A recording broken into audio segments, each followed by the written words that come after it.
Atenção, silêncio no tribunal. O réu vai falar. Esclareça, por favor. Não é nada meu, não é nada meu. Excelência, eu não tenho nada.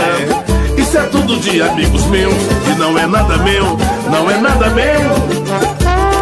Não é nada meu. Tá certo disso. Excelência, eu não tenho nada. Isso é tudo de amigos meus. Esclareça.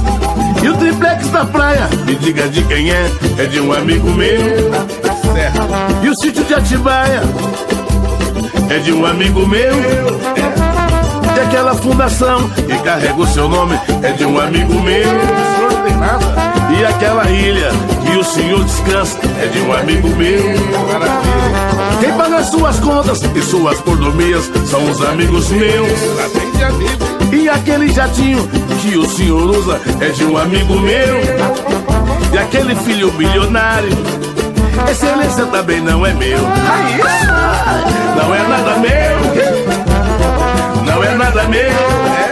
Excelência, eu não tenho nada. Isso é tudo de amigos meus. Como é que é? Não é nada meu. Pelo senhor. Não é nada meu. Excelência, eu não tenho nada. Isso é tudo de amigos meus. Oh, coitado. Quem é que deu o ronco lá na Petrobras? São os amigos meus. Bem de amigo. E quem foi o cabeça do tal mensalão? É um amigo meu. Bando de canalha. E o bando que foi preso pela Federal é tudo amigo meu.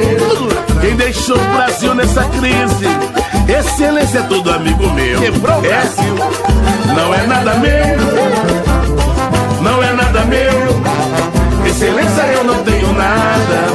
Isso é tudo de amigos meus. O senhor superou o maluco. Não é nada meu. Não, não, não é nada meu. Excelência, eu não tenho nada. Isso é tudo de amigos meus.